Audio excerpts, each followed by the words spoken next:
Good afternoon. I'm laughing because, I won't tell you why I'm laughing. Okay. Um, I am going to give this precursor, okay? Y'all listen fast, okay? All right. That's all I got to say. Listen fast. Good afternoon. My scripture today is Genesis 32, 22 to 32. I'm going to focus on verses 24 to 28, so those are the only ones that I will read. Then Jacob was left alone, and a man wrestled him until daybreak. When he saw that he had not prevailed against him, he touched the socket of his thigh. So the socket of Jacob's thigh was dislocated while he wrestled with him. Then he said, "Let me go, for the dawn is breaking." But he said, "I will not let you go unless you bless me." He said to him, "What is your name?" And he said, "Jacob." He said, "Your name shall no longer be Jacob, but Israel, for you have striven with God and man and have prevailed." So you guys have heard a little bit about Jacob today. You're going to hear a little bit more. My title is Losing You to Prevail with Him. So we find Jacob in a situation yet again.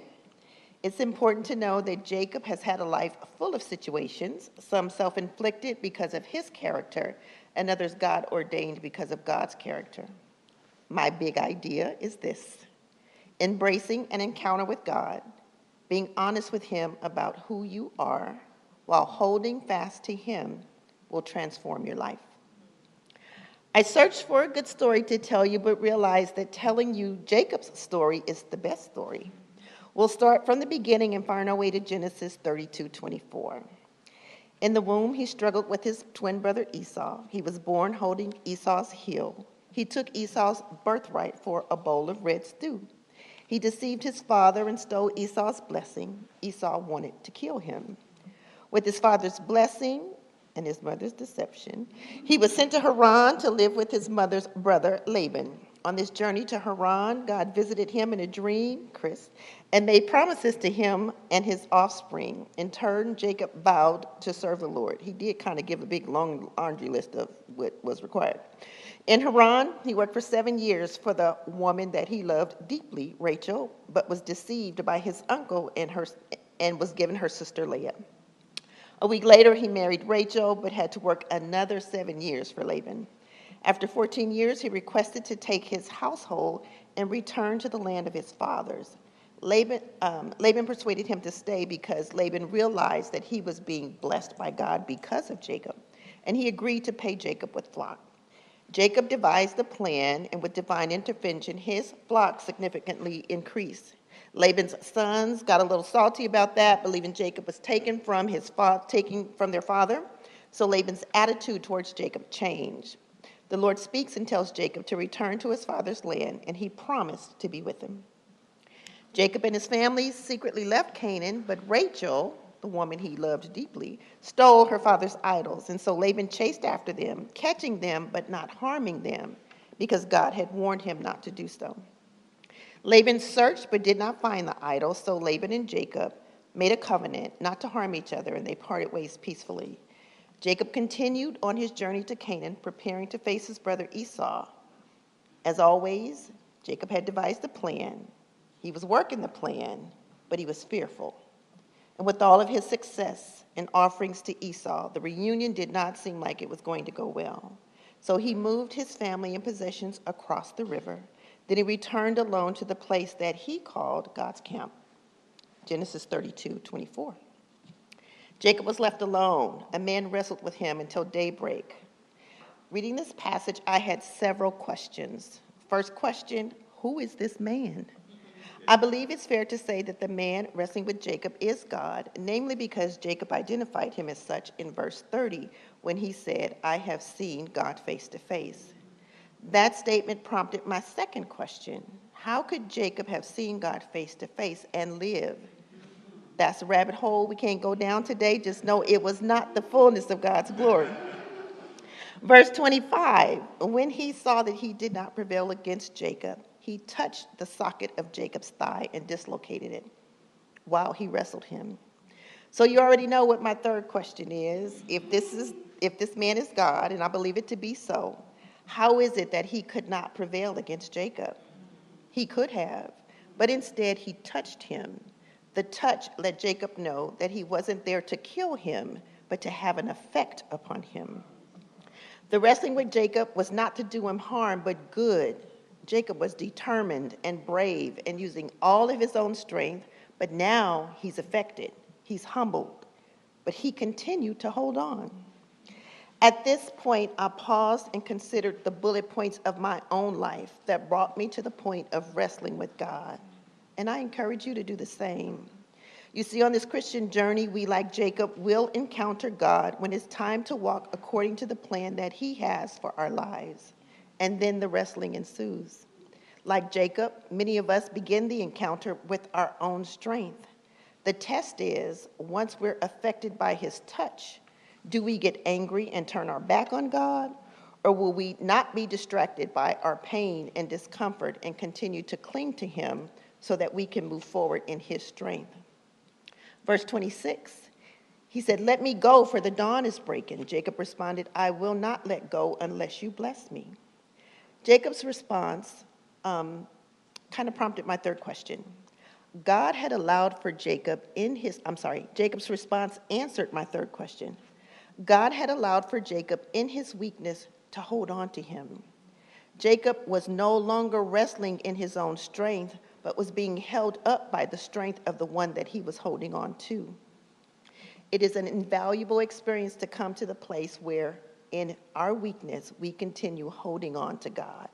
It is in this wrestling with God that we begin to see our weakness and his greatness. We must know that we serve a God who is greater than us, and we are powerless to prevail over much of anything unless he prevails over us. Jacob is likely weary by this time, so the Lord gives him some hope. He said, "The dawn is breaking." The breaking of dawn is a point of transition. Light is coming. Darkness is being dispelled. A new beginning is on the horizon. Lamentations 3:23 tells us, "Great is his faithfulness. His mercies begin afresh each morning." New mercies were awaiting Jacob at daybreak. Considering this hope, I see Jacob's response as being so appropriate. "I will not let go unless you bless me," which prompted my fourth question. Is Jacob being greedy, asking for yet another blessing? I mean, he already had the blessing of his father twice. He had a promise of blessing from God while going to Haran. He was blessed by God to prosper while in Haran. He was blessed with God's protection coming out of Haran. How much more blessing did he need? Jacob was returning to the place where he deceived his father for his brother's blessing. He was fearful of encountering his brother. He had concern for the welfare of his family. His desire for blessing seemed different. He had already obtained things and stuff. He needed something more. Hosea 12:3-5 explains it this way. "In the womb he took his brother by the heel, and in maturity he contended with God. Yes, he wrestled with the angel and prevailed. He wept and sought his favor. He found him at Bethel, and there he spoke with us. Even the Lord, the God of hosts, the Lord is his name." Side note, this is another confirmation that the man who wrestled Jacob was God. Jacob was weeping and in need of God's favor. Previously, Jacob had operated in assuredness, craftiness, scheming to get what he wanted. He felt no need to solely trust in God, but now tearful and maybe even desperate, he wanted a blessing from the one who he realized was greater than himself. He could only face what was to come with the blessing from the Lord. He was no longer relying upon himself, and this is when he prevailed. On your Christian journey, I'm sure that you can think of a time when you were at the end of yourself, at the end of your own strength, at the end of needing to be right, at the end of operating in your sin nature. And at that point, you wept and sought something from the Lord. Bless me. As we prevail in holding tight to the one who has all power, our lives are transformed.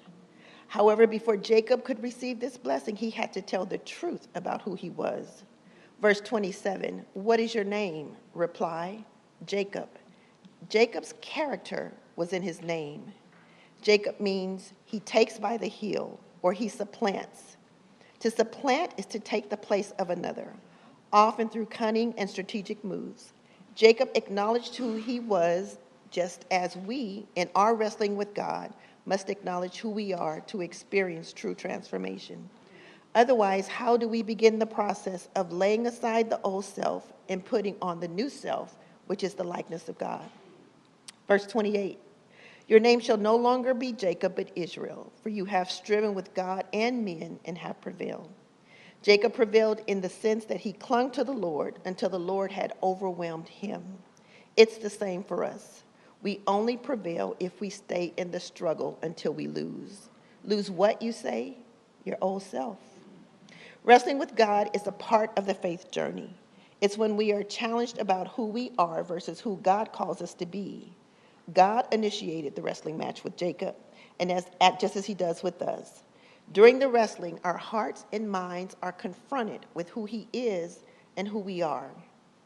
And the correct response always is to stay in the struggle, hold on to him, so that we will prevail. One prevails by surrendering one's will to God. One prevails by recognizing God's strength is what is needed to continue the journey. Jacob was blessed there. The answer to my fourth question is no, Jacob was not being greedy. He needed a different blessing from the Lord. He received many blessings that day. His life was preserved. He received mercy, grace, strength, surrender, acceptance, and understanding of God's power and character, hope, fearlessness, humility, and favor. As we accept God's invitation to wrestle with him, if we stay in his presence, cling to him, tell him the truth about who we are, we may leave the encounter with a limp, but we will also leave transformed, knowing more about who God is and who we are through Christ.